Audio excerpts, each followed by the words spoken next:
This video is sponsored by Audible. To get a free audiobook, like Game of Thrones or Dune or Wheel of Time, sign up for a trial at the link below. Game of Thrones author George Martin said he likes Tyrion Lannister. Tyrion is the villain, of course, but there's nothing like a good villain. The first few seasons of the Thrones TV show are a pretty close adaptation of the books. Tyrion is a smart, funny dwarf who uses his wits in politics, but feels rejected and unloved. When he's condemned for a crime that he didn't commit, he kills his father Tywin and his lover Shae. But after Season 4, Tyrion in the show becomes a totally different character to Tyrion in the books. In the show, Tyrion joins Daenerys because he believes she will make the world better.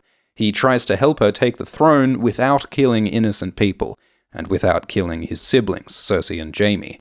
But Tyrion's plans all fail. His peace in Meereen fails, his war plans fail, his Cersei deal fails, and his plan for King's Landing fails when Daenerys burns the city. Tyrion used to be a smart and ruthless political player, but he spends most of the last 2 seasons just standing around looking sad and helpless. In the finale, he tells Jon to kill Dany, and he says Bran should be king, and then everything's sort of okay in the end. Tyrion's story was about his use of political power and his need for love and family, but the ending of the show doesn't resolve these themes. He fails politically, but still gets power, and his family dies and no one loves him, but he's just kind of okay still. He doesn't change or grow as a character in the show, and he barely impacts the story apart from the last 30 minutes. The final line of dialogue in Game of Thrones is Tyrion telling a joke, but we don't hear the punchline, which is a good metaphor for Tyrion's story. There's a great setup in the first few seasons, but there's no punchline, no emotional payoff in the end. Because Tyrion in the show is not the real Tyrion Lannister. In the books, his story is very different and much darker. After killing Tywin and Shae, Tyrion is traumatized and angry. He doesn't want to protect Cersei and Jaime, he wants to kill his siblings for revenge. And he doesn't want to protect innocent people, he wants to bring fire and sword to Westeros. He thinks of himself as a vengeful ghost coming to haunt the Seven Kingdoms. They would not love me living, so let them dread me dead. So what is Tyrion's story in the books, and is Tyrion Lannister a villain? Tyrion in the books looks very different to Peter Dinklage in the show. Book Tyrion is ugly. He has a brutish, squashed-in face. He's described as grotesque, like a gargoyle. His hair is pale blonde, and his eyes are 2 different colors, one green and one black. When Tyrion is wounded in battle, he doesn't just get a cool scar, half of his nose is cut off, leaving his face hideously disfigured. And Tyrion's ugliness is important, because it's part of why people reject him and see him as a monster. One of the inspirations behind Tyrion's character is Richard III, who was a king of England in the Wars of the Roses. In histories and literature, Richard was portrayed as a devious villain who killed his family to gain power. And supposedly, Richard was ugly and deformed with a hunchback. His evil soul was reflected in an ugly, twisted body. Modern historians doubt whether any of that was true about Richard, but the point is that because of Tyrion's ugly appearance, people are prejudiced against him. Tyrion was rejected from the day he was born. Tyrion's father, Tywin, was always proud and ambitious, but Tywin's father, Lord Tytos, was weak. His lords mocked and laughed at him to his face. Young Tywin hated the humiliation and shame that this brought to their noble family, so Tywin fought to restore the pride and power of House Lannister, brutally exterminating whole families who rebelled against them. Tywin became Lord of Casterly Rock and Hand of the King for Aerys Targaryen. Tywin married his cousin Joanna, and he loved her deeply. It's said that only she saw the real Tywin beneath his cold, harsh armor. They had twins, Cersei and Jaime. Tywin wanted Cersei to be queen, and Jaime a great knight. He dreamed they'd be so strong and brave and beautiful that no one would ever laugh at them. After the humiliation of his father Tytos, laughter was what Tywin hated most. But then, Joanna died giving birth to Tyrion, an ugly, malformed dwarf.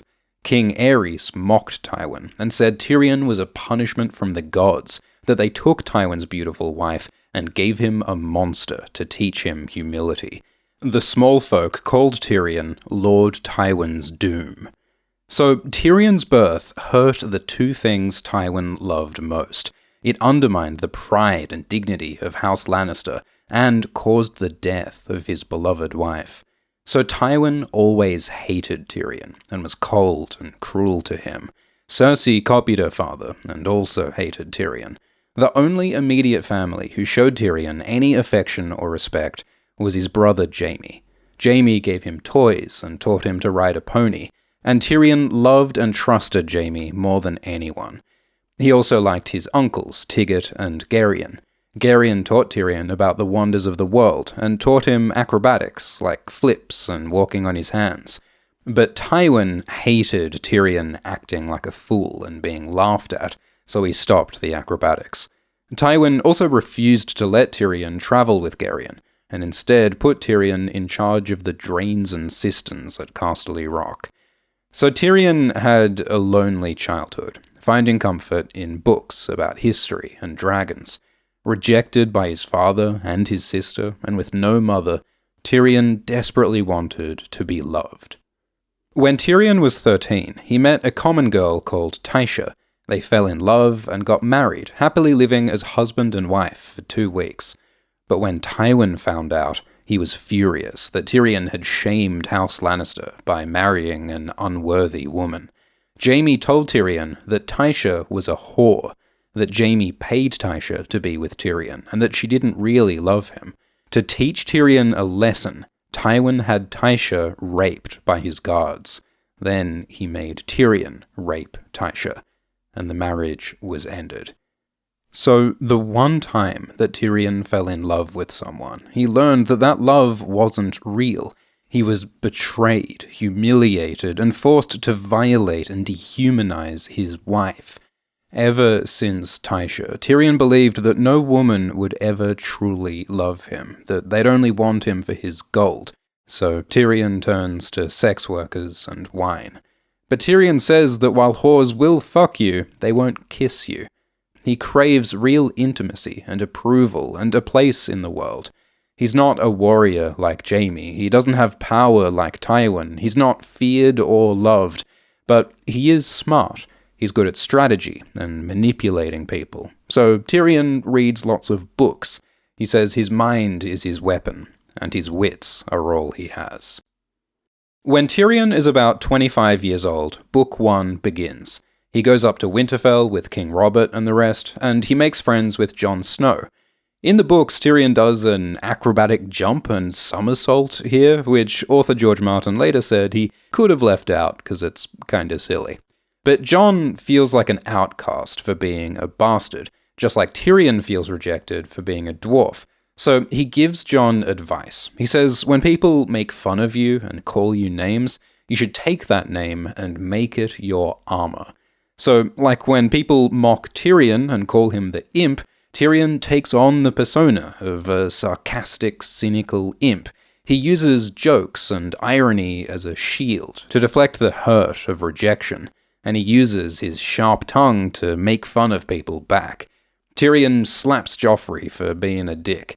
He stands up for Jon against the bullying Alyssa Thorne and defeats Alyssa in a mighty duel with a crab fork. Tyrion gives Bran a special saddle design so he can ride a horse after his injury. Tyrion has sympathy for cripples, bastards, and broken things. He identifies with underdogs and outcasts. But Tyrion can also be cruel and vindictive, even in small ways. Like, he dislikes Benjen Stark, so Tyrion takes Benjen's warm clothes to make Benjen cold, just out of petty spite. When Catelyn captures Tyrion, he plots revenge on all her men.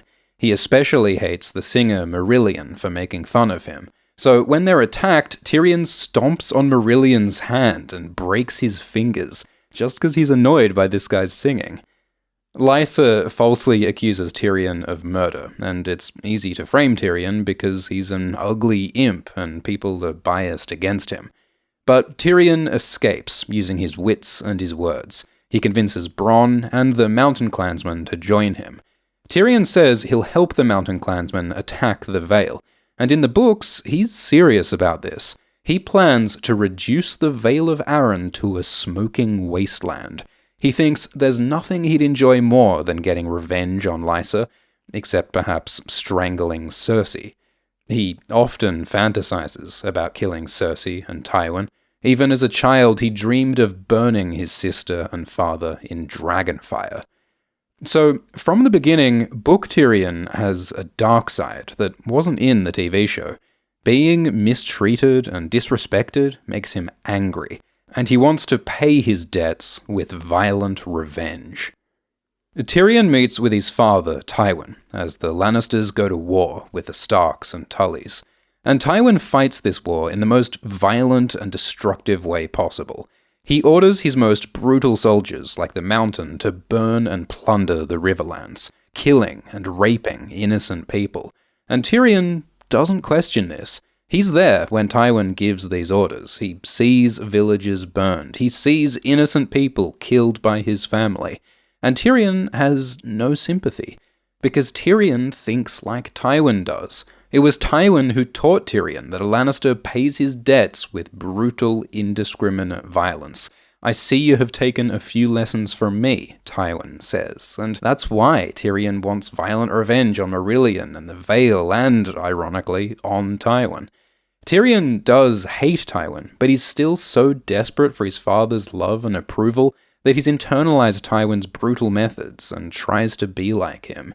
But no matter how hard Tyrion tries, Tywin just criticizes and humiliates Tyrion, saying he's weak and useless. Tywin's constant negging makes Tyrion feel insecure, inadequate, and unloved.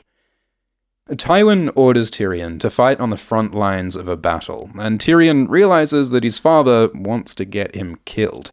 So before the battle, Tyrion feels lonely, and he meets a girl called Shae, who agrees to be his lover in return for gold. Shae is just 18 years old in the books. She's witty and charming, and when they have sex, she acts like she enjoys it, and calls him her Giant of Lannister. Tyrion knows that she's just pretending to like him, but he's so desperate for love that he wants to believe it's real. In the TV show, Shae eventually does love Tyrion for real, but not in the books. Author George Martin says Shae doesn't give a shit about Tyrion, and is only in it for the money and status. And Tyrion knows this, but after his experience with Tysha, he feels that fake love is all he can get. At the battle, in the TV show, Tyrion gets knocked out and misses the whole thing, because the showrunners didn't have the budget for a battle in Season 1.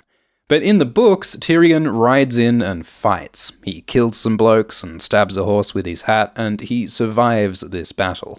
So Tywin gives Tyrion a hint of praise and respect for once. He tells Tyrion to go to King's Landing and rule as Hand of the King. But Tywin also tells Tyrion not to bring his whore, Shae. The talk of whores brings up Tyrion's anger and pain over what Tywin did to Tysha. So Tyrion defies his father and brings Shae to King's Landing. So in Book 1, Tyrion is hurt and angry at a world that rejects him. He wants love and respect and revenge. In Book 2, Tyrion takes power in King's Landing and says he's going to do justice. He gets rid of the corrupt Janos Slynt because Janos's men killed a baby and her mother. Tyrion imprisons and humiliates Pycelle for disobeying him. Tyrion blackmails Lancel Lannister and bribes the Kettleblacks to spy on Cersei. He sends Myrcella to go marry a Martell and makes a plan to free Jaime from the Starks. Tyrion feels very impressed with himself for all his clever political plots. He thinks that he can scheme with any man, that this is what he was made for. But he's not really as successful as he thinks. Like, sure, Tyrion outsmarts Janos and Pycelle and Lancel, but those guys are small fry. The real dangerous players are Littlefinger and Varys, and Tyrion never figures out what they're up to. And many of Tyrion's plots fail. The Kettleblacks were working for Littlefinger all along, not Tyrion. Myrcella's marriage just lets the Martells use her against the Lannisters.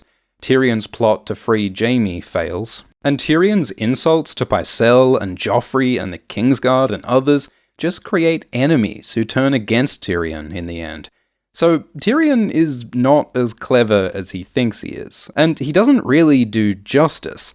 Like, sure, he gets rid of Janos, or just makes him Jon Snow's problem, but the person who ordered Janos to kill a baby was Cersei, and Tyrion feels he can't bring Cersei to justice. Tyrion also realizes that his own men, like Bronn, are just as cutthroat and immoral as Janos was, so he admits to himself that he isn't really doing justice. Ultimately, Tyrion works as Hand of the King for King Joffrey, a cruel, incompetent child tyrant. Tyrion knows that Joffrey is a terrible king, and he knows that he isn't the rightful king. Joffrey is a bastard of incest, making Stannis the true king. Tyrion knows that Cersei and Tywin are cruel, terrible rulers, and he knows that their army commits evil atrocities in the Riverlands. A Riverlord says that Lannister soldiers are burning, raping, and killing innocent people, and Tyrion doesn't care. He says that's just war, which is a bullshit excuse. The Starks and Tullys and Stannis don't wage war like that. The Lannisters are exceptionally brutal. In between Tyrion's chapters, we get chapters from Arya's perspective, as she experiences the horror of Lannister atrocities, making it really clear that Tyrion is on the wrong side of this war. All his clever political plots support a brutal, illegitimate government fighting against the heroic Starks and righteous Stannis. Tyrion also mostly ignores the threat of the White Walker apocalypse, even though the Night's Watch repeatedly asks him for help. Tyrion doesn't do justice in Book 2. It's not about the realm. It's about his ego. After a lifetime of being mocked and disrespected, Tyrion loves having power and status. He thinks me, the dwarf, the monster, the one they scorned and laughed at, now I hold it all, the power, the city, the girl, and I do love it. Tyrion's humiliation of Lancel and Pycelle isn't about political strategy. It's about making himself feel powerful, making himself feel tall. Tyrion's feelings of resentment are understandable and sympathetic, but he uses his power to bully and humiliate, to feed his ego, and to fight on the wrong side of this war. That's why Tyrion is the villain in Book 2. Throughout the book, Tyrion struggles for power with Cersei. They're both on Team Lannister, they both want the same things, but they each want the power for themselves. So they undermine and lie and insult and spy on each other. There is one moment when Tyrion and Cersei celebrate and are happy together, but Tyrion uses this opportunity to slip Cersei a mild poison to get rid of her for a few days. And the relationship really breaks down when Tyrion gets between Cersei and her children. Tyrion sends Myrcella to Dorne, he takes Tommen away for safekeeping, and he puts Joffrey in a battle. Cersei feels that her children are threatened, so she retaliates by threatening the people Tyrion loves. She captures a sex worker called Alayea, thinking that she's Tyrion's lover, Shae, and she threatens to torture and kill the girl if Cersei's children are hurt. So how does Tyrion react? He could tell Cersei the truth, that she's got the wrong girl, that Tyrion would never hurt her children, that they're on the same side and shouldn't be fighting, but instead, Tyrion decides to be like Tywin, and to speak with his father's voice. So Tyrion says that if Alayea is beaten and raped, Tyrion will beat and rape Tommen. He promises to hurt Cersei, to turn her joy to ashes in her mouth.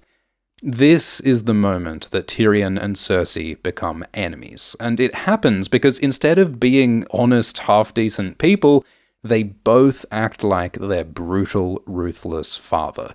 Their petty sibling rivalry for Tywin's love spirals into murder, hate, and eventual disaster for their family.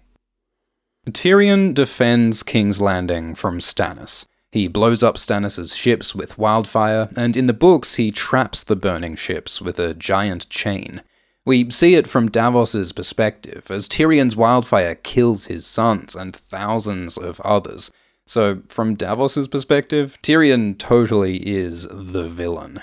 Tyrion leads an attack and fights amidst fiery ships like a badass, but then Tyrion's attacked by one of his own men. Mandon Moore slashes Tyrion's face open, possibly under Cersei's orders, or Joffrey's orders, or Littlefinger's. He has a lot of enemies. But Tyrion goes down, and Tywin and the Tyrells arrive to win the battle. At the end of the book, Tyrion is badly wounded, his face is disfigured, and he's alone. He has fever dreams and visions of the thousands of people he killed in battle, burned corpses, weeping and moaning. He thinks, why did I kill them all? And then he dreams the answer. He dreams of a feast where everyone praises him as a hero. Jaime makes him a knight, Shae embraces him, and his father Tywin smiles with approval. This is why Tyrion fought this war. This is why he played politics. It's because he wants to be loved. But in Book 3, Tyrion gets no love. Tywin takes all the credit for winning the battle, and takes Tyrion's power as Hand of the King. Tyrion's allies are replaced and scattered, and Tyrion feels abandoned.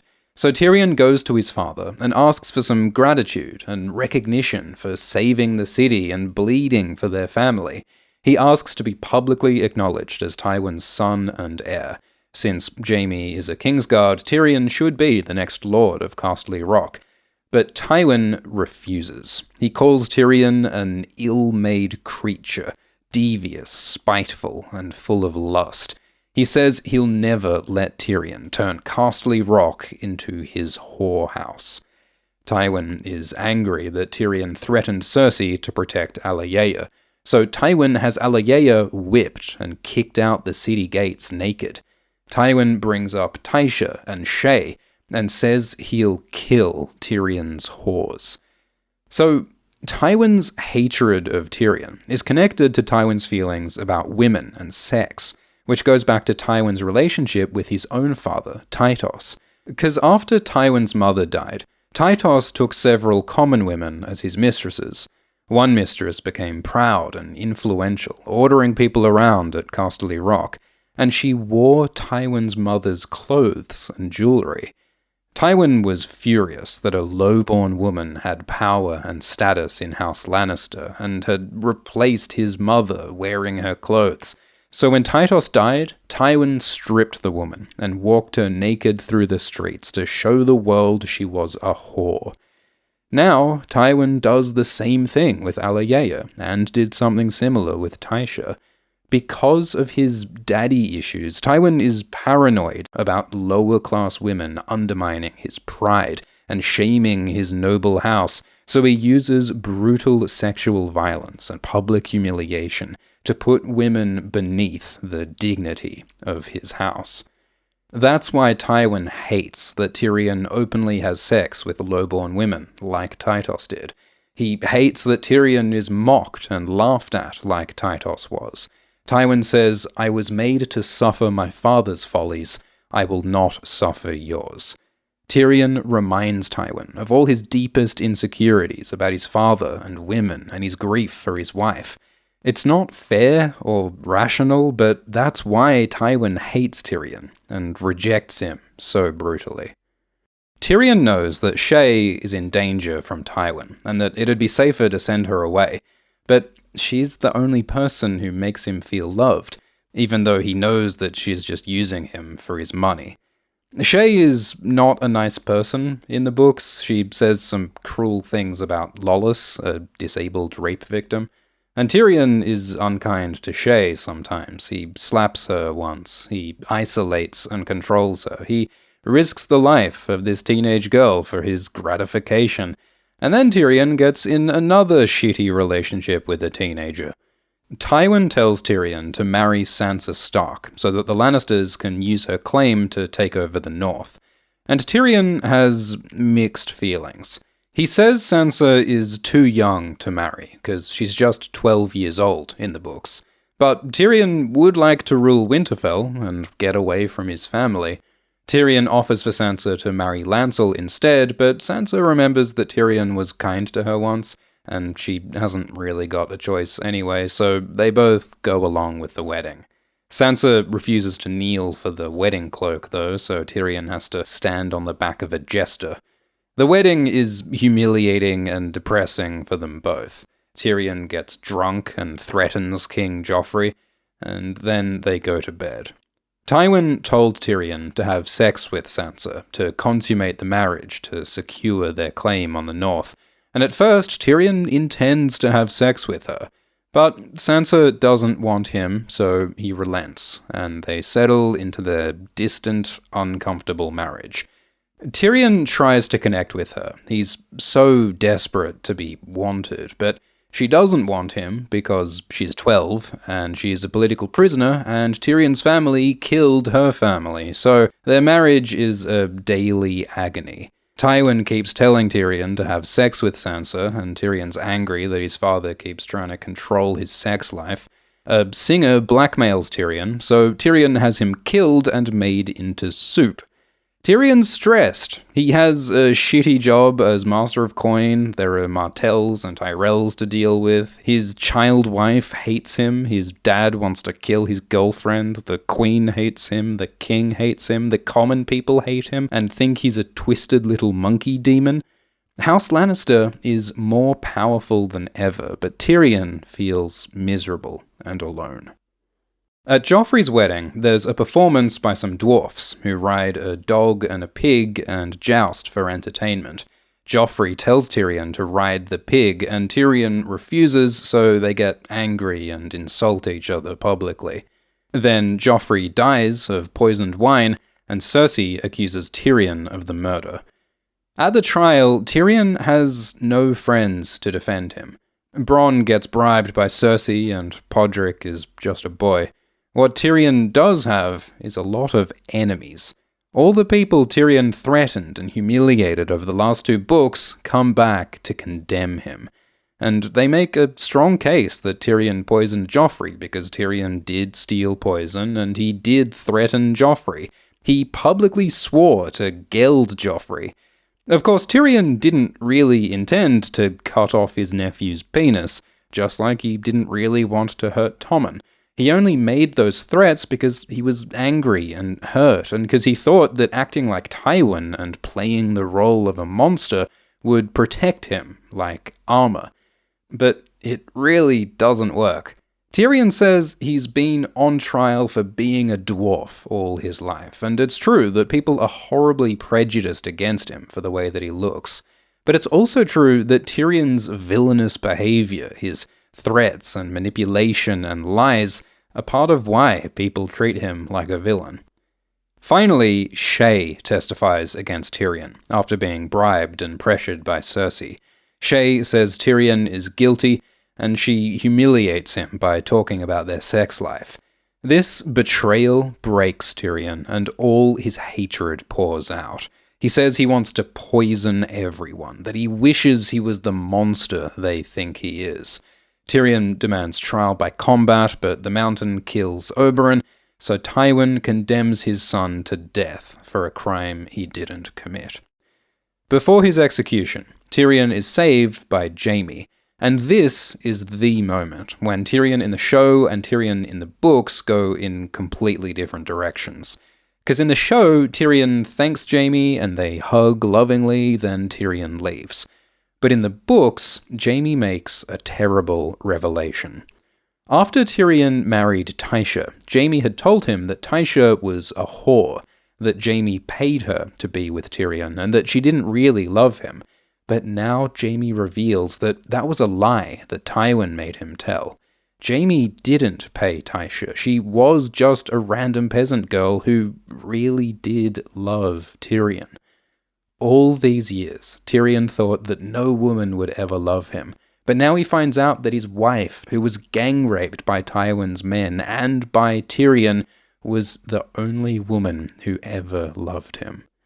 Tyrion is devastated and furious that Jaime kept to this lie. It feels like the ultimate betrayal from the one person Tyrion thought he could trust. All Tyrion's pain becomes rage, and he swears to get revenge on his family, to punish the world by becoming the villain that they think he is. He says, "I am the monster they all say I am." And just to hurt Jaime, he says he did kill Joffrey, and tells him that Cersei's been cheating on him. So Tyrion leaves Jaime not as a loving brother, but as his enemy, a monster wanting revenge. And it's because of the revelation about Tysha that Tyrion goes after Tywin. In Tywin's bed, Tyrion finds Shae. Tywin had always criticized Tyrion for having sex with whores. He says it's a weakness and a shame on their family. After Tywin's wife died, he supposedly never touched a woman. He had no use for whores. Tywin acted like he had no lust, no emotions, just cold rationality. But now Tyrion sees that's a lie. Tywin does have sex with common women, just like Tyrion, and it's not just Shae. In Book 2, Tyrion uses a secret tunnel that runs into a brothel. Varys says that this tunnel was built for a Hand of the King, so that he could visit the brothel secretly. And inside the brothel is a red and yellow window, and a globe of gilded metal and scarlet glass. Those are Lannister colours, and Tywin Lannister was Hand of the King, so it was probably Tywin who built this tunnel to visit the brothel on the regular. Tywin even lets Shae wear his jewellery, just like his father's mistress wore his mother's jewellery. So there are some deep, dark, complicated feelings about sex and family and shame going on in Tywin. But the point is that Tyrion discovers that Tywin is a massive hypocrite who does have sex with whores, just like Tyrion does. In the show, when Tyrion finds Shae, Shae grabs a knife and they struggle before Tyrion kills her. Then Tyrion cries and apologizes to the corpse. The show tries to make the scene feel tragic, almost sympathetic to Tyrion, but in the books, it's cold-blooded murder. Shae doesn't grab a knife. Shae cries and says she didn't want to betray Tyrion, that Cersei made her, and Tywin scares her. But Tyrion is angry at her betrayal, so he strangles her to death without mercy. Compared to the show, this is a much more cold, brutal murder. Author George Martin calls it Tyrion's blackest deed, the great crime of his soul. Then Tyrion gets a crossbow and finds his noble father on the toilet. He asks Tywin what happened to Tysha. Where did she go after the gang rape? Tywin doesn't know and doesn't care. He says Tysha went wherever whores go. So Tyrion shoots his father. Tywin says Tyrion is no son of mine. But Tyrion says, I'm you writ small, meaning I'm just like you. Because Tywin hated Tyrion for being devious, spiteful, and lustful. But it turns out Tywin is just as devious and spiteful and lustful as Tyrion. Tywin is devious when he plots the Red Wedding. He is spiteful when he had Elia Martell killed and the Rains and Castameres. And he's so goddamn lustful that he roots his son's girlfriend and builds a secret personal sex tunnel to a brothel. Tywin and Tyrion have the same insecurities about being laughed at and feeling weak and ashamed. Tywin tries to hide his feelings behind the image of a noble, cold, golden lion, someone who's above the petty, shameful behavior of his dwarf son. But it's a lie. It's all bullshit, and that's why Tywin dies shitting himself on the toilet. Tywin did not, in the end, shit gold, because he's not a golden lion. He is a deeply flawed man, full of shame and spite and lust, just like his son Tyrion. In Book 3, Tyrion tries to be loved by his family and Shae and Sansa, but he is betrayed and condemned by everyone close to him. So in Book 5, Tyrion goes east, drinking his way across the sea. He is consumed with self-loathing, anger, and despair. He's lost everything. He no longer dreams of love or justice. All he has left is hatred. He wants to kill Jaime and Cersei and bring war to Westeros. He wants to punish the world for rejecting him. And he especially hates women. Tyrion threatens a slave girl, saying he'll have sex with her and murder her, just for the pleasure of making her afraid. Tyrion's in a very dark place, and he reacts to his trauma and pain by hurting others and himself. In Pentos, Tyrion meets Illyrio, who's working with Varys to help Daenerys conquer Westeros. He convinces Tyrion to join Daenerys, so that Tyrion can get revenge on the Lannisters and take Casterly Rock for himself. So Tyrion travels with a group of Illyrio's allies, led by this guy Griff and this kid Young Griff. There's also a scepter and a scholar and a knight. And Tyrion figures out that Griff and his crew are not who they seem. Griff is actually Jon Connington, who was once a lord in Westeros, and young Griff is actually, supposedly, Aegon Targaryen, the son of Prince Rhaegar and Elia Martell, who everyone thought was dead. Griff and Illyrio and Varys have raised Aegon to be king. They hope to marry him to Daenerys so that they can conquer and rule Westeros together. So the group travel downriver and see some wondrous sights. There's a giant turtle, a naked nun, and a strange shape in the fog that may or may not be a dragon. In the Sorrows, they see the ancient ruins of the Bridge of Dream and the Palace of Love, just like Tyrion's dreams and loves are now ruined, which is one of George Martin's less subtle metaphors. The Sorrows are a strange and spooky place, said to be ruled by a dark, mystical figure called the Shrouded Lord. Their boat inexplicably, magically, goes through the same place twice, and then they're attacked by stone men, people infected with grayscale. Tyrion saves Aegon, Jon Connington saves Tyrion, and Jon Con gets infected with grayscale, but keeps it a secret. In the TV show, Jorah gets grayscale, but in the books it's Jon Con. And the disease makes Jon Con desperate to make Aegon king of Westeros ASAP, because Jon Con was in love with Aegon's father, Prince Rhaegar. He feels guilty for failing Rhaegar, and he wants to redeem himself by getting Aegon on the throne. He and his crew have spent years training and protecting Aegon in secret, and now it's almost time to reveal him and claim his birthright. But Tyrion really doesn't give a fuck about Jon Con and Aegon's quest. He makes fun of Aegon's whole story as a perfect, handsome fantasy prince, and he undermines their noble heroism with his sarcasm and cynicism and hate. It's almost meta how Tyrion mocks the fantasy tropes of the story that he's in, like Rick Sanchez being so depressed and disillusioned and drunk that he breaks the fourth wall a little. Tyrion even dresses in motley like a jester, a villainous fool who makes fun of the world like an edgy Westerosi joker. Tyrion hates Jon Con because he reminds him of Tywin, and Aegon is an annoying, hot-headed teenager, so Tyrion mischievously messes with their plans. Over a game of Savas, which is the Game of Thrones version of chess, Tyrion manipulates Aegon and convinces him to change his plan. Instead of going east and joining forces with Daenerys, he tells Aegon to go west and attack Westeros by himself. And since Aegon is young and rash, and Jon Con is impatient with his grayscale, the Mad Lads actually do it. They abandon the plan and attack Westeros without Daenerys. Tyrion doesn't actually think this is a good idea. He only suggests it to mess with them and create chaos. But this decision could have huge consequences. Like, if Aegon takes the throne himself, he and Daenerys could end up becoming enemies instead of allies.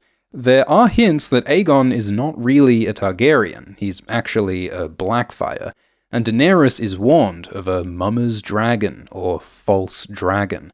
There are hints of a war between them, a dance of the dragons that will cause death and destruction across Westeros.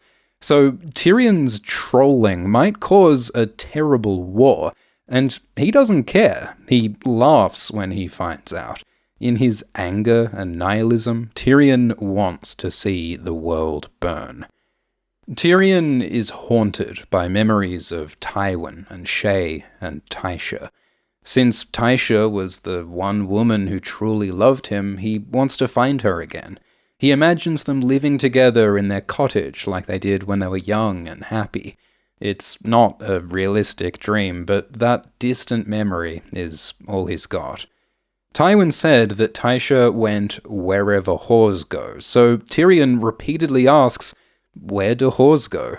Thinking of Tysha, he visits a brothel, and he has sex with a slave prostitute who has dead eyes and a scarred back. Tyrion feels wretched, full of shame and guilt. He drinks till he pukes, tells the slave to kill him, and then has sex with her again, even though she clearly doesn't want to. He rapes her. But in the TV show version of the scene, Tyrion is charming and nice. A slave offers him free sex, but Tyrion declines because he's so sad in like a noble kind of way. The show whitewashes Tyrion. It takes out the bad stuff he does and makes him into a bland good guy who doesn't change as a character. But the books go deep into Tyrion's emotional devastation, and he does terrible things. Tyrion is captured by Jorah, who wants to give him to Daenerys to get back in her favor, and they go to Volantis, an ancient slave city in a state of political unrest, because the rulers of Volantis plan to attack Daenerys, because Daenerys is fighting against slavery. But the slaves of Volantis see Daenerys as a beacon of freedom, and the Red Priests preach that Daenerys is the prophesied savior, Azor Ahai. A woman called the Widow of the Waterfront tells Tyrion that the slaves are waiting for Daenerys to come and free them. Tyrion agrees to go and help Daenerys, but not for heroic reasons. He says he'll bring Daenerys his hate, and the only reward he asks for is to be allowed to rape and kill his sister Cersei. Tyrion embraces the role of a monstrous villain. Over in Braavos, Arya is in a play where the Tyrion character says, "As I cannot be the hero, let me be the monster, and lessen them in fear in place of love." Then Tyrion is attacked by a dwarf girl called Penny. Penny was one of the performers back at Joffrey's wedding, but when Tyrion escaped Westeros, Cersei put a bounty on Tyrion's head, so a bunch of idiot bounty hunters have killed innocent dwarfs, thinking they might be Tyrion. Penny's brother, Oppo, was one of those killed, and in her grief and anger, Penny blames Tyrion. Tyrion takes pity on Penny and brings her with them as they sail east. Eventually, Tyrion and Penny reconcile and become friends. They've got a lot in common. They're both dwarfs who have lost their families and their ways of life. They're both dealing with grief, anger, and suicidal thoughts. But unlike Tyrion, Penny moves past her anger. She forgives Tyrion for her brother's death, and instead of wallowing in hatred and despair like Tyrion, Penny is optimistic, with hopes and dreams for the future. Penny tells Tyrion to stop his self-destructive behavior. Like, Tyrion makes fun of Jorah until Jorah hits Tyrion, and Penny tells him he's got to stop provoking people or he'll get himself killed. It used to be that Tyrion could say what he liked because he was a rich and powerful nobleman, but now, as an exile, he's no one, so when he talks shit, he gets hit. Tyrion has always felt sorry for himself, but he was very lucky to be born into a rich, noble family. He's been protected by his privilege all his life. But Penny is a common person as well as a dwarf, and she's learned the hard way how to survive. Tyrion hates being laughed at, but Penny says that making people laugh can be a good thing. In fact, if Tyrion had ridden her pig at Joffrey's wedding like Joffrey asked, instead of insulting Joffrey, Tyrion might never have been condemned, and Penny's brother might still be alive. No one should have to put up with humiliation, but many of Tyrion's problems are caused by his pride. When morale on their ship gets dangerously low, Penny convinces Tyrion to perform a joust with her, riding her pig against her dog. So, Penny challenges Tyrion's pride, his privilege, and his self-destructive behavior. She shows him that he's not the only dwarf in the world who's suffered, and that it's possible to forgive and hope.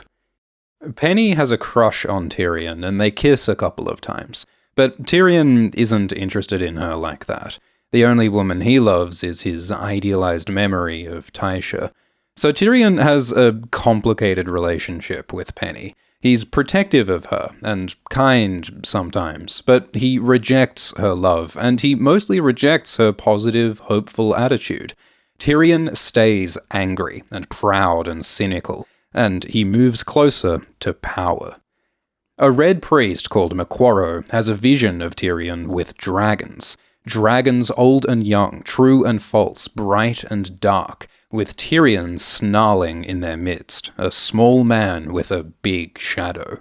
The old dragons could be Aemon or Bloodraven. The young and true dragons could be Daenerys and Jon Snow, who is probably secretly a Targaryen. And the false dark dragon could be Aegon, because he might actually be a Blackfyre, not a Targaryen. And through these dragons, Tyrion will have a big impact on the story. In Book 1, Tyrion cast a shadow as tall as a king. Aemon said that Tyrion is a giant come among us, here at the end of the world. So there's lots of foreshadowing that Tyrion will play a big role in the endgame of the story. Their ship is damaged in a storm, Maquaro floats off to Victarion, and Tyrion, Penny, and Jorah are captured by slavers outside Meereen. The city is under siege by the slavers of Yunkai, while Daenerys tries to negotiate peace. So Tyrion, Penny, and Jorah are bought as slaves by a Yunkishman called Yezan Quagaz, or the Yellow Whale. Yezan is enormously rich and enormously fat, and he keeps a grotesquerie of slaves with unusual bodies, watched over by his cruel overseer, Nurse.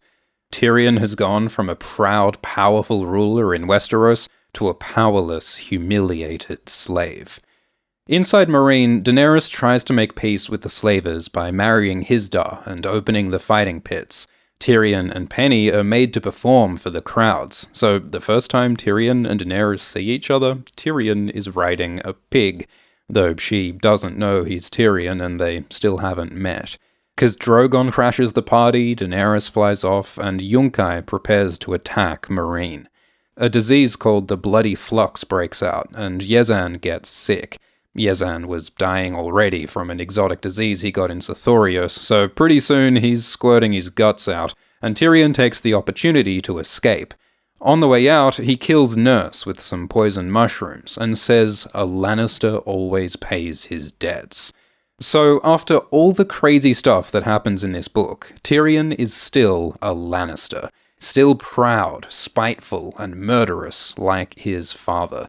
The main way that Tyrion has changed since the start of Book 5 is that he's less depressed now. He doesn't want to die anymore. He originally considered using these poison mushrooms to kill himself in Pentos, but now he chooses to live and get revenge. Tyrion goes to a mercenary captain called Brown Ben Plum, commander of the Second Sons. Tyrion convinces him to let him and Penny and Jorah join his company to escape slavery. And in return, Tyrion promises Ben money and a lordship when Tyrion gets power back in Westeros. So Tyrion, Penny, and Jorah escape slavery, but now they're stuck in the middle of a battle between the slavers and Daenerys' forces. Daenerys herself is still missing in the Dothraki Sea, so Barristan commands her army, alongside Grey Worm and the Unsullied, some sellswords, and freed slaves. Ben Plum and the Second Sons are on the side of the slavers, but Tyrion hopes to convince them to join Daenerys instead. So Tyrion's back in the Game of Thrones, playing politics, being a Lannister again, and he is as ruthless as ever. He compares himself to Tywin and thinks about poisoning wells. Tyrion wants to join Daenerys, but not because he believes in her or anything. He just thinks that she's his best hope of bringing fire and sword to Westeros. So in Book 5, Tyrion loses everything and falls deep into despair and hate. But now he's returning to the Game of Thrones. When he gets power, will he use it for violence and vengeance like Tywin would, or will he find forgiveness and hope like Penny? Author George Martin has released sample chapters of the upcoming next book, The Winds of Winter. In the opening chapters, Tyrion convinces Ben Plum and his men to switch sides and join Daenerys.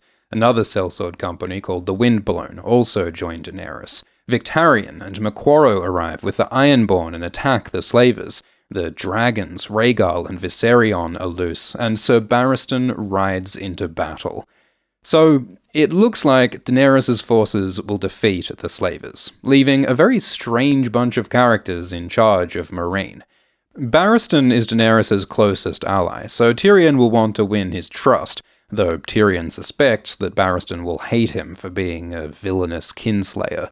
Victarion wants to marry Daenerys and steal her dragons, which probably won't end well for him, but if he survives the battle, we could get some fun dialogue with Tyrion making fun of Victarion dumb-as-a-stump Greyjoy. Moquoro could teach Tyrion more about magic and prophecy. Marwyn the Mage should arrive sometime, and he's also into magic and books. Ben Plum and the Tattered Prince will want battle and plunder. Jorah wants to get out of the friend zone with Daenerys, though he's picked up an unfortunate face tattoo recently. Daario is still around, and he wants Daenerys, and Strong Belwas wants liver and onions. It's a colourful collection of characters, and a great opportunity for Tyrion to play politics, crack jokes, rule Meereen, and set himself up as an advisor to Daenerys when she returns. Daenerys won't trust Tyrion right away, because Tyrion is a Lannister, condemned as a treacherous kingslayer. But Tyrion is very good at convincing people to make alliances, and Tyrion has lots of useful information that Daenerys needs. Daenerys has never been to mainland Westeros. She doesn't know her enemies. But Tyrion intimately knows Cersei, Jaime, King Tommen, and other lords. Tyrion knows the defences of King's Landing and Casterly Rock. And Tyrion is the only person in Meereen who knows about Aegon and Joncon. Tyrion can tell her that Aegon is on the way to take her throne, which could convince Daenerys to get to Westeros ASAP. Tyrion might manipulate Daenerys and convince her that Aegon is her enemy, to encourage conflict and chaos.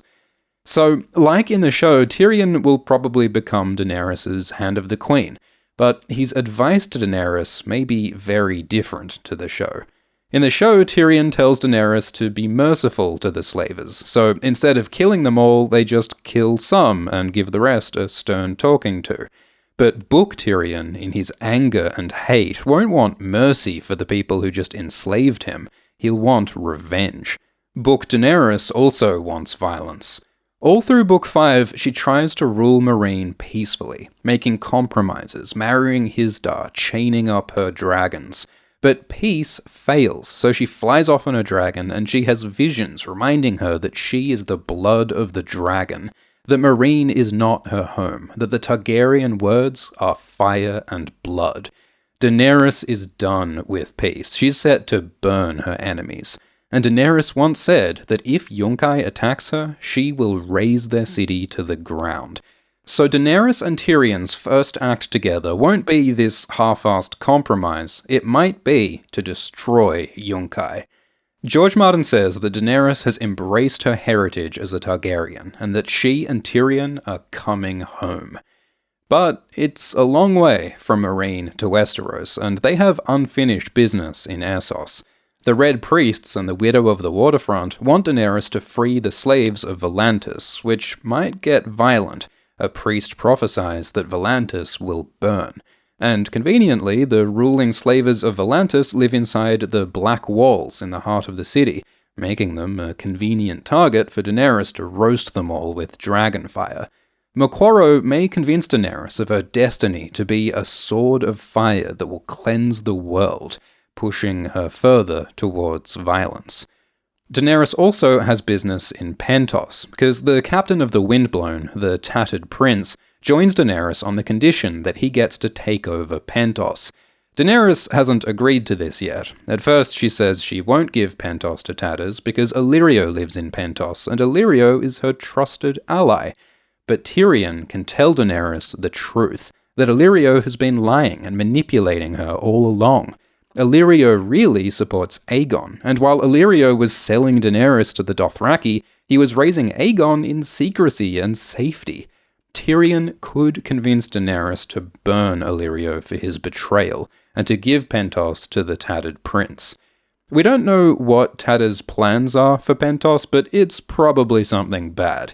Tatters has history with Pentos, and he's a cruel and brutal man. One time, Tatters cut off a guy's foot, then forced him to eat it, and then made him his cook. That's the sort of guy Tatters is, and Daenerys and Tyrion might give him the city of Pentos. So, there are strong hints in the books that Daenerys' journey across Essos will be violent and destructive, bringing fire and blood across the continent. Will Tyrion encourage this violence, or will he tell Daenerys to be more peaceful? Tyrion's peaceful, compassionate side is represented by his relationship with Penny, and in his latest chapters, he rejects her optimism pretty harshly. He slaps her, tells her to stop dreaming, and to face harsh reality. There are even hints that Tyrion might hurt Penny. Tyrion dreams of shooting Penny with a crossbow, and there's a weird, dark moment when Penny reminds Tyrion of Shae, and he's overwhelmed with rage, and Tyrion thinks about killing Penny. If Tyrion kills Penny, or just rejects her or loses her somehow, that could be the breaking point that leads Tyrion to fully embrace Daenerys' bloody conquest. And Tyrion might develop a connection with Daenerys' dragons. Tyrion has always been fascinated with dragons, so he's read a lot of books about them, and this knowledge is considered so valuable that Jon Con makes him write down everything he knows about dragons in case it's useful. So this knowledge is another way that Tyrion can help Daenerys, because Daenerys doesn't actually know that much about dragons. She has a lot of trouble controlling hers in the books. They keep disobeying her and eating children. They didn't come with a manual. So Tyrion might help Daenerys control her dragons, maybe even breed them, or design dragon armor, or a dragon-riding saddle, like the saddle he designed for Bran. And maybe Tyrion will ride a dragon himself. He does dream of riding a dragon and burning his enemies, and author George Martin has hinted that Tyrion will fly. Daenerys believes that her 3 dragons need 3 riders. Jon Snow will probably ride one, like he does in the TV show. He rides the green dragon, Rhaegal, who was named after his father, Rhaegar. Daenerys rides the black dragon, Drogon, so Tyrion could ride Viserion. Viserion is coloured white and gold, and his blood is gold and red, which fits Tyrion's Lannister colours. At the end of his latest preview chapter, Tyrion dramatically picks up a white dragon Savas piece, which hints at a connection between him and the white dragon Viserion. Usually, dragons are only ridden by Targaryens, people with the Valyrian blood of the dragon, and Tyrion isn't a Targaryen. Or is he? There is a theory that Tyrion is not the son of Tywin Lannister, he's actually the son of the Mad King Aerys Targaryen. Because for years, Aerys was sexually interested in Tyrion's mother, Joanna Lannister. It was rumoured that he took her virginity, and that she was his mistress for a while. At Joanna's wedding to Tywin, Aerys joked that he wanted to have sex with her, and he took liberties at the bedding. Aerys' wife complained that Aerys was turning her ladies into his whores, so Joanna went back to Castle Rock for a while. But then, the year before Tyrion was born, Aerys and Joanna were both at a tournament in King's Landing. Aerys made comments about Joanna's breasts, and Tywin got so angry that he tried to resign as Hand. And the next year, Tyrion was born. So maybe at this tournament, Aerys had sex with Joanna and fathered Tyrion. Being a Targaryen could explain Tyrion's pale blonde hair, which looks more like the Targaryen silvery blonde than the Lannister golden blonde. Tyrion's green eye could be from his Lannister mother, and his black eye could actually be a very dark Targaryen purple. Targaryen blood could explain why Tyrion doesn't catch grayscale or the bloody flux, because Targaryens tend not to get sick. It could explain Tyrion's dreams of dragons, which are common in Targaryens, and Targaryen blood could let Tyrion ride a dragon. In Book 5, Daenerys' dragons like Ben Plum, and Tyrion explains that this is because Ben has some Targaryen blood in his family tree. Maybe the reason this is mentioned in the book is so that when Tyrion meets Daenerys' dragons, they'll like him too, hinting that Tyrion also has Targaryen blood. And then Barristan, who was Aerys' guard for years, could reveal that Aerys is Tyrion's father. It all fits. The white dragon, the timeline, his appearance, his dreams. Tyrion could be a Targaryen. But does the story really need another secret Targaryen? We've already got Jon Snow probably being a secret Targaryen, and young Griff being a secret Targaryen, or a Blackfyre. Do we really need all three main characters to be Targaryens whose mothers died in childbirth, who ride dragons? And if Tyrion is Aerys' son, what does that mean for his relationship with Tywin? The whole point of their relationship is that even though Tywin hates Tyrion, Tyrion is just like Tywin. Tyrion is Tywin writ small. Isn't that ruined if Tyrion is actually Aerys' son? You could argue that even if Aerys is Tyrion's biological father, Tywin is the father who raised Tyrion, and his shitty parenting made Tyrion who he is. It's like how, even if Rhaegar is Jon Snow's biological father, Ned Stark is the father who raised Jon and made him the person who he is. And it kind of makes sense if Tywin always suspected that Tyrion was Aerys' son, because he does say that Tyrion is not his son, but that he just cannot prove that Tyrion isn't his. Because there is no proof whether Tyrion is a Targaryen. There's only hints, and maybe that ambiguity is the point. Maybe we'll never know for sure. Like, maybe Tyrion will start to develop a connection with Viserion, but then Viserion will be killed or taken by Euron before Tyrion can fully explore his Targaryen side. Maybe he'll always question his identity. Is he a Lannister or a Targaryen? Tywin wondered the same thing. He was never quite sure if Tyrion was his son. He didn't want to believe that Tyrion was his, because Tyrion was a reflection of everything Tywin hated about himself. It's because Tyrion is so much like Tywin that Tywin denied Tyrion was his son, and preferred to believe he was Aerys' instead. But Tyrion, unlike Tywin, could face the truth that it doesn't matter whether Aerys is his biological father. Tyrion was raised as a Lannister. His personality and values were shaped by Tywin, so for better or worse, no matter what's in his blood, Tyrion is Tywin's son. And besides, George Martin has hinted that the third dragon rider doesn't necessarily need to be a Targaryen, so maybe Tyrion could ride a dragon either way. But the other thing Tyrion needs to resolve are his feelings about Tysha, his pain and his longing for his lost love. Will he ever find where whores go?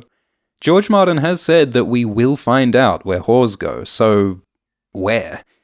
In Braavos, Arya meets a sex worker called the Sailor's Wife.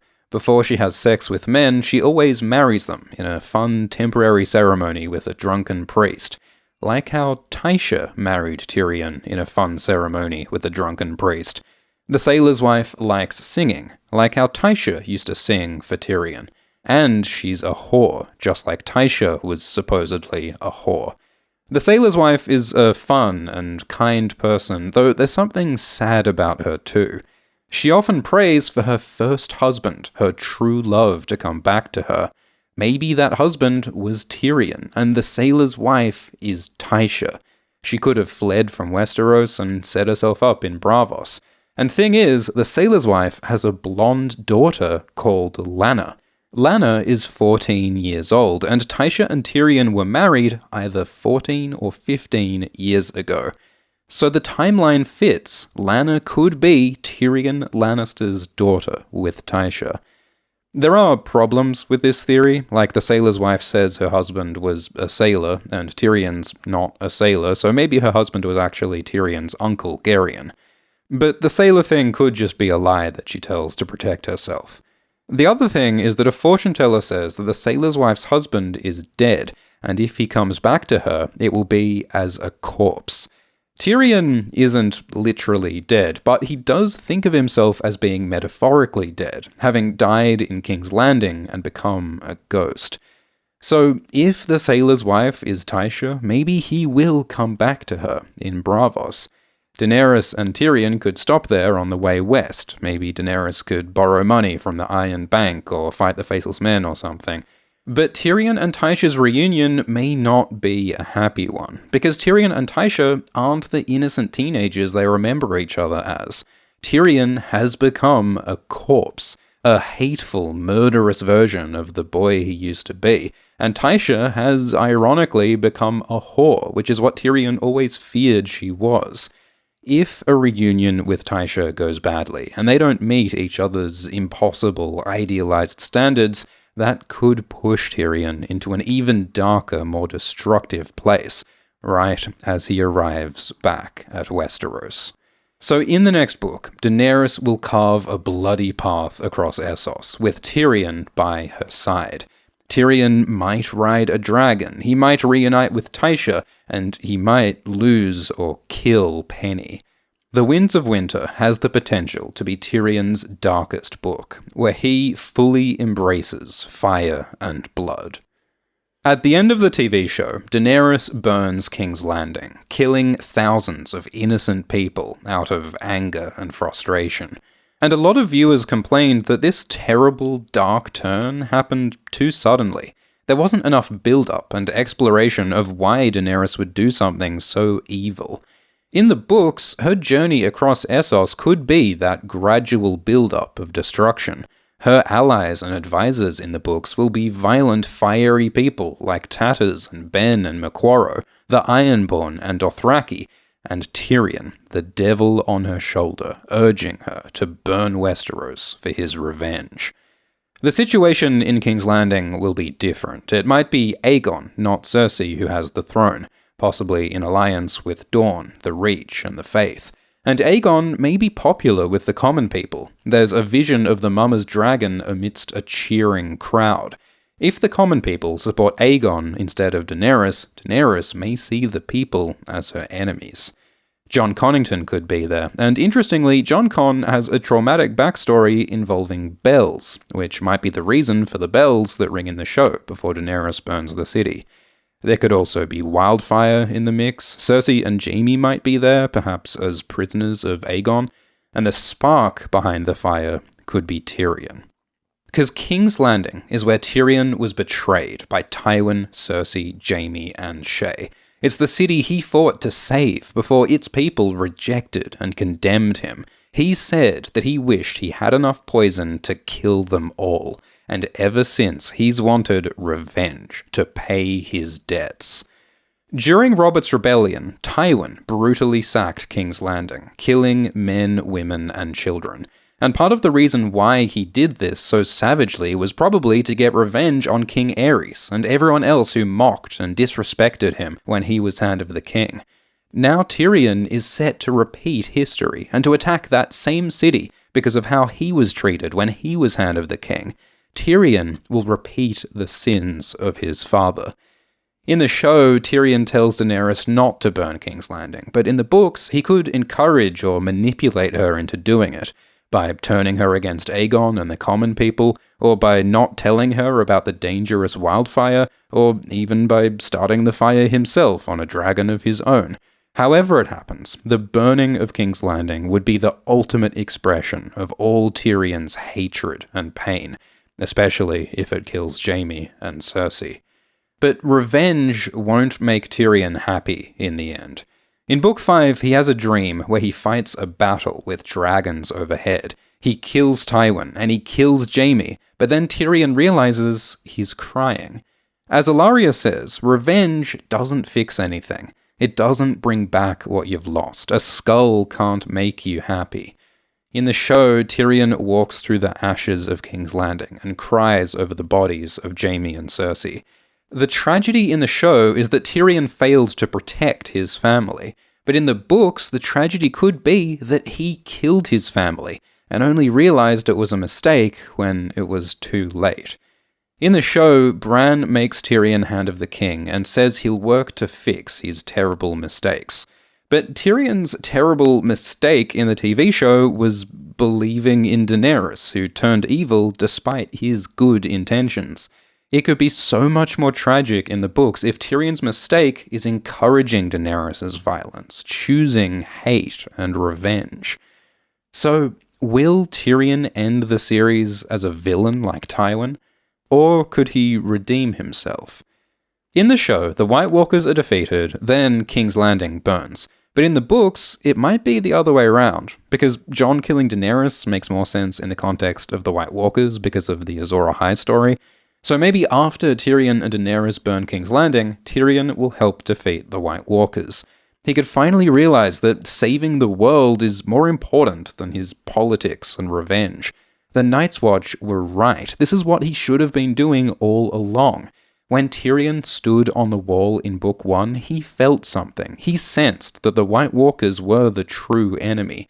He could help them by riding a dragon, maybe, or just help politically, by building alliances with the Starks. Tyrion and Jon still think of each other as friends, and Tyrion has relationships with Bran and his wife, Sansa. So maybe Tyrion will team up with the Starks and redeem himself by saving the world from the White Walkers. Or maybe that's too much of a happy ending. Maybe Tyrion deserves punishment. Characters talk about cutting out Tyrion's tongue 8 times in the books, because Tyrion constantly annoys people with his jokes and insults, and his words cause so much trouble. Removing someone's tongue is a common punishment in Westeros. Euron Greyjoy often cuts out people's tongues, and he's becoming a major bad guy in the books. He might take Tyrion's dragon Viserion, and then take Tyrion's tongue. Cersei is another possibility. She hates Tyrion, and she's been talking a lot about cutting out tongues lately. And Tyrion losing his tongue would fit a pattern with his siblings, because each of the Lannisters lose the part of themselves that gives them power and pride. Jaime loses his hand that made him a great warrior. Cersei loses her image as a proud, beautiful queen in her walk of shame. And Tyrion's power and pride is in his sharp, witty tongue, so if he loses his tongue, all 3 Lannisters will have lost their most important part.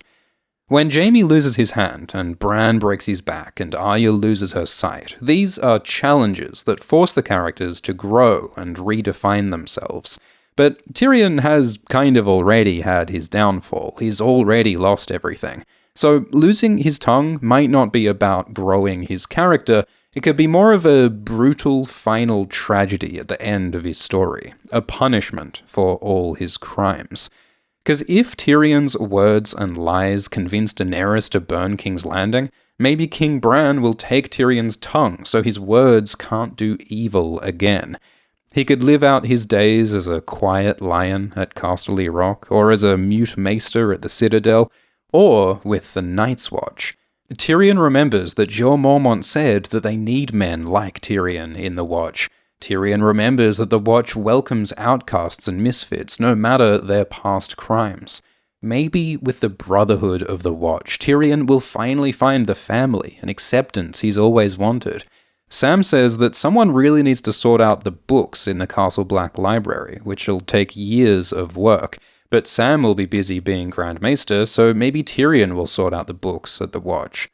Tyrion's first chapter begins with him reading a book. That was always his comfort and his escape. So maybe the series will end with Tyrion reading a book, quietly. So is Tyrion Lannister a villain? From the beginning, Tyrion felt unloved and rejected, so he used political power to try to earn some respect, but then he was betrayed and condemned by all the people closest to him. Tyrion falls deep into despair and hate and dreams of revenge. In the next book, he may embrace fire and blood. He might spark the burning of King's Landing, but he might also help save the world from the White Walkers. Tyrion is villainous. He is a hateful, ruthless murderer, like his father. But he is also heroic. He's sometimes kind, protective, and brave. George Martin did once call Tyrion a villain, but he more often calls Tyrion morally grey. Martin writes about the human heart in conflict with itself, and no one's heart is more conflicted than Tyrion's.